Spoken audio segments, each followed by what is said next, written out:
Hey, what's up, everybody, and welcome back again to the channel for another review. And if this is your first time stopping by the channel, I definitely appreciate you checking me out. Now, the film I'm going to be talking about today is Bad Hair. It's going to be premiering on Hulu October 23rd. And I got to say that I got a lot to talk about with this film. And the reason is because I feel like this film is actually...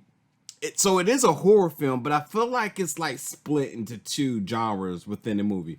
Like, and maybe even three, because like, the last phase of this movie is absolutely a comedy. Like, it's CG heavy.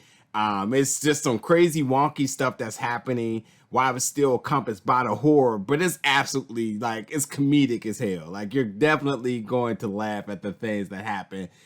Even some of the dialogue lets you know that. Then the middle part is obviously, I think, it's really more strictly horror, because you see a lot of conventional things that you've seen in other horror films. And then the first part of the film, it is indeed horror, but it's just done in a more practical way.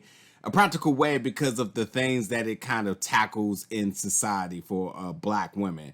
And I'll be honest, like, some of these things I am fully aware of, but I obviously can't resonate because I'm not a woman. But like, because of the idea of, you know, family members and so on, of being aware of these things, like seeing it in this way, was definitely still eye-opening to me. So like, it tackles a lot. It's a lot that's going on here, because even like the first half of the movie, like that just alone may just, you know, it might just do it for you. The things they talk about, the societal ramifications and everything, might just absolutely be like, you know what, I don't need any more of the movie. I don't need the horror element to it, because like, this alone is what I'm interested in. And that's where, like, I feel like maybe the continuity may be a little bit of an issue for people. But, you know, if you stick around, I say overall, like, it's an enjoyable film. But, you know, this film has a lot of star power too. Like, a lot of people was involved with this. Usher, Kelly Rowland, Elle Lorraine, who's the lead for this. Pharoah, Lena Waithe. There's a lot of people involved here. But at the same time too, like I said, like the beginning part of this film, it tackles some really critical and crucial things for African American women in society, because this takes place in the late 80s. And number one, I love everything about the 80s fashion, especially within hip hop and so on, because like, looking at the attire, the music, they show music video style, like all of it's just like, if you appreciate that, you're just gonna, your mind probably gonna go to another place when watching it. You're gonna probably want to like take a pause and listen, pop in some old music and so on, because like, you know, that was just some of the best time musically in all of the eras of music. Like that 80s just has so much magic to it. So like, you know, being set in that era and seeing the fashion and everything, the culture, everything around it, it's definitely like, it's nostalgic as hell. But so what this film is about, so Bad Hair, you know, I just kind of read through the synopsis just a little bit for you. But it follows an ambitious young woman who gets a weave in order to succeed in the image-obsessed world of music television. However, her flourishing career comes to a great cost when she realizes that her new hair may have a mind of its own.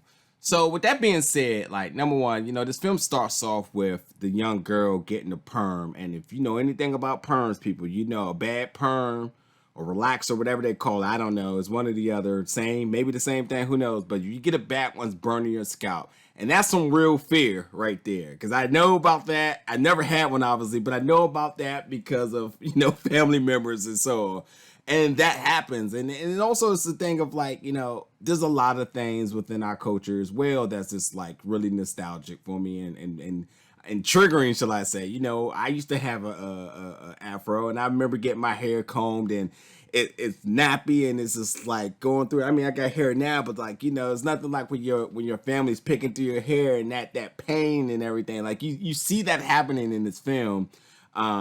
And while, you know, our hair is beautiful and is magical as it is, you know, it's a struggle. This is why, like, Black women don't want you touching it, because it is a process and it is a struggle to get it where it needs to be. And then also too, you know, it always wasn't accepted, and you see that in this film as well, where natural hair was looked at, it was frowned upon. In other words, you know, it didn't mean that you can succeed in certain genres, you can succeed in certain climates and platforms and office spaces and all that other stuff.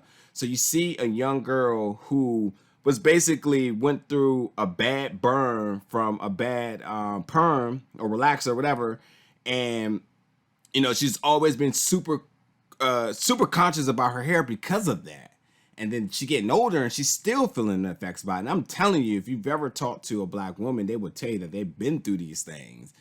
So seeing that again on the screen, it plays different to me because I never walked those shoes. So now seeing this in this fashion, I'm definitely like, wow, like this is, it sucks. It's horrible. But in order to cope with it, she decides like, I got to do something with my hair. And, one of her girlfriends obviously giving, the nod to like, yo, if you do this and you get the weave, then you'll be good. And everybody's going to look at you and respect you different. So you see the girl going through that. And obviously, like I said, come to find out that the weave has a mind on because this is the horror element to it. So the weave definitely comes alive and does some crazy things, kills some people and all that other crazy stuff that happens with it. At the same time, too, you kind of learn a little bit of the history of hair, as far as within the African American community, as far as in other nationalities, Native Americans and so on, and what does hair mean? What, like the process of weave? How does it come?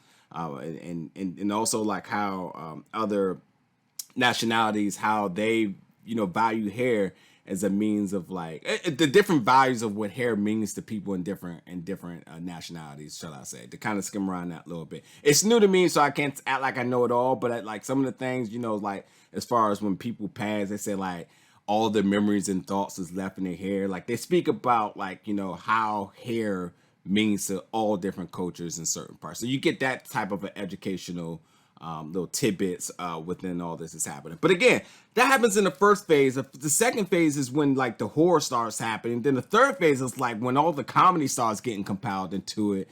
And like, yeah, it flows a little bit together. I feel like there's a small bit of continuity issue with it because it does at times for like 3 separate films. But nonetheless, like it is enjoyable. I definitely laughed, and I think for sure for the culture, like people are gonna like this. The star power that's involved, and it does pay a little bit of homage to old school horror. Like it absolutely is, especially with the effects. The effects definitely goes back into like the old school horror film. It doesn't try to look as practical as it can. It does get wonky, so it does give you that like, oh my god, there's no way that's believable feel. That thing, along with good commentary and stuff that goes along with it. So, but then nonetheless, like this is gonna be on Hulu October 23rd, this Friday. Bad Hair, check it out. I highly advise, especially for my black sisters, like definitely check this out. I think that I would love, especially to come back in the comments, let me know what's your take on this, because again, I don't resonate with this directly, but I know like this is something that, obviously has really scarred and gave trauma to a lot of women in being kids, being bullied about it, opportunities passed and so on about it. So like it's real on that note. But at the same time, it does massage itself out to a horror, into a comedy, and overall, it's just an enjoyable film.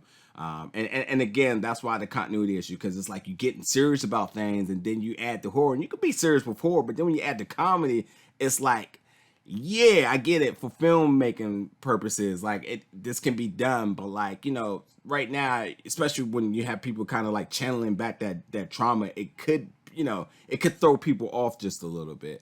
But I made it through it and I enjoyed it, and I definitely would say check it out. It will be on Hulu this Friday, October 23rd. Let me know in the comments what you think, folks, and until the next review, everybody stay safe and see you later.